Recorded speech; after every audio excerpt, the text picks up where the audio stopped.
Buenos días a todas y a todos. Mi nombre es Muriel de Bouvry, de la Universidad de la Sorbona en París. Estoy vinculada al departamento CLEA y terminando mi tesis de doctorado sobre los humanistas Inca Garcilaso de la Vega,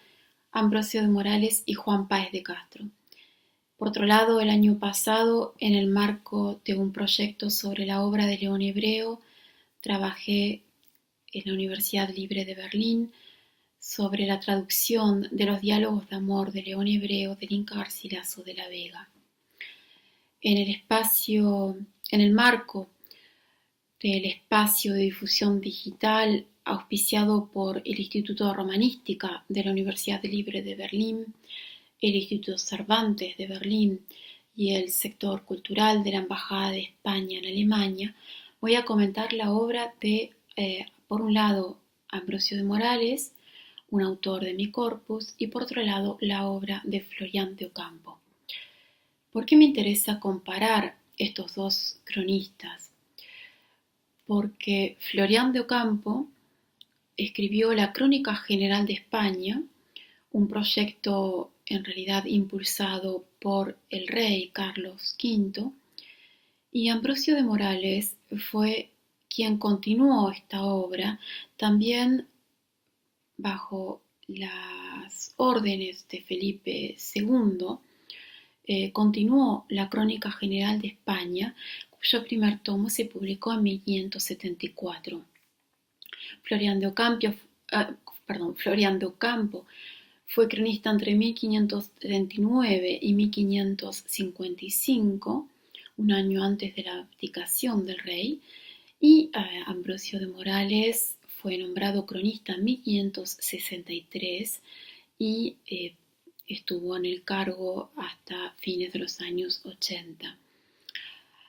En la época, la obra de Florian de Ocampo fue considerada fabulosa. ¿Y por qué razón? Porque Florian de Ocampo, y esto no solamente fue el proyecto de Florian de Ocampo, sino que fue el proyecto al interior del taller historiográfico de la Corona, intenta demostrar en su obra que España es una de las naciones o la nación más antigua al interior de Europa. Estrategia de legitimación que no solamente encontramos en España, sino en otros países de Europa, como Alemania, porque efectivamente se trataba de demostrar el poder de un Estado basándose en la antigüedad de la nación, en los orígenes de la nación. Entonces Florian de Ocampo recurre a un autor legendario, totalmente legendario, si no fuera porque encontramos su nombre en los textos de Vitruvio, de Plinio y fundamentalmente de Flavio Josefo. Y Verosio comenta que el nieto de Noé, Tubal, había llegado a la península ibérica en tiempos bíblicos. Este argumento es el que retoma Florian de Ocampo a partir de la obra de otro autor que también fue considerado y criticado, fue considerado fabuloso y criticado por la inserción de elementos legendarios en su obra histórica. Entonces, Florian de Ocampo cita Verosio y haciendo esto intenta demostrar que España, la nación española, se remonta a los tiempos bíblicos. Como dice el historiador Fernando Salvadalejo, que ha trabajado sobre este punto, intenta demostrar que los españoles eran anteriores a los romanos. Operación importante en la época, porque precisamente Ambrosio de Morales, en su obra, en su trabajo anticuario, que publica en 1575, las antigüedades de las ciudades de España, que están citadas en la obra de Florian de Ocampo, siempre hay una continuidad en ese sentido con la obra de Florian de Ocampo, decía Ambrosio de Morales, intenta demostrar los orígenes romanos de España. Entonces, si en la obra de Floriano Campo hay una intención de demostrar los orígenes semíticos, digamos los orígenes bíblicos en todo caso, o insistir sobre la tradición bíblica de España, en el caso de Ambrosio de Morales también hay una intención, o sobre todo una intención de establecer la continuidad con el Imperio Romano. Entonces, pero antes de llegar a las antigüedades de España, en la Crónica General de España, en la continuidad de la obra de Floriano Campo, Ambrosio de Morales considera que es cierto que Floriano Campo ha exagerado un poco, citando a Verosio y citando a la Biblia como una fuente histórica, pero él destaca que, por otro lado, Floriano Campo cita documentos primarios, cita privilegios reales. Y es este el elemento que para Ambrosio de Morales constituye el núcleo, el fundamento de su método histórico,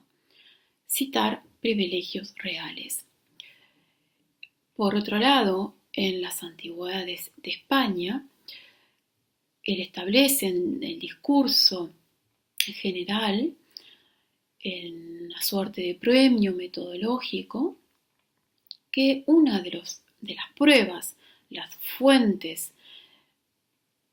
los testimonios que él utiliza en su trabajo anticuario es la opinión del pueblo, es la opinión de los naturales de un lugar, la opinión común. Este elemento es importante porque justamente desde nuestros ojos del siglo XX, siglo XXI, es decir, de la historiografía, de la historia de las mentalidades, de la historia de las ideas, de los trabajos de Gisborne, la cultura baja, la cultura del pueblo, es estudiada, analizada, valorizada, a pesar de la escasez de las fuentes, pero entonces es importante, según nuestra mirada historiográfica actual, pero no hay que olvidar que Ambrosio de Morales estaba sobre todo basándose en la tópica y en la retórica de Aristóteles, donde el elemento de la opinión de la comunidad es considerada un argumento. Entonces, me interesa justamente discutir la idea acerca de la revolución científica que los humanistas, que los historiadores en la época habrían establecido, porque efectivamente, si bien podemos considerar que hay elementos que se acercan a nuestra tradición historiográfica, a el estado actual de la disciplina histórica del siglo XX en adelante, porque Morales efectivamente propone que la opinión, no solamente que la opinión es una fuente, sino que en la historia, en su trabajo anticuario, no se puede alcanzar una ciencia cierta, sino una ciencia posible. No hay certidumbre absoluta, elemento que también pertenece a nuestro pensamiento actual acerca de la ciencia histórica. No es la verdad, no se puede alcanzar una verdad absoluta acerca de los hechos del pasado, sino a partir de conjeturas, a partir del análisis de las fuentes, elaboramos conjeturas que nos permiten proponer una verdad posible. Pero no hay que olvidar que Ambrosio de Morales y Floriano Campo están mirando sobre todo la tradición epistemológica medieval y la tradición, por supuesto, de los antiguos, no los trabajos de Le Goff en el siglo XX. Entonces, la crítica que realiza Morales, la precisión que realiza Morales acerca de Floriano Campo él exagera un poco, pero es cierto que él utiliza privilegios reales, también deberíamos examinarla según el pensamiento de la época y, y según la continuidad que habría con la tradición epistemológica medieval y antigua y no con el estado de la disciplina moderna. Porque en ese sentido, y esto ya se ha discutido, la Edad Media no era efectivamente una edad oscura. En el, respecto al avance de las ciencias, y si bien había tensiones críticas por parte de los humanistas hacia los monjes de los monasterios que no valoraban el valor de los manuscritos antiguos, griegos y romanos, y que no realizaban traducciones rigurosas como ellos hacían, que no valoraban los trabajos antiguos, la tradición del Imperio Romano y de la tradición griega. Hay que considerar que efectivamente no hubo una revolución científica, sino hay elementos que perduran y en particular en relación a la retórica, a la tradición retórica. Muchas gracias.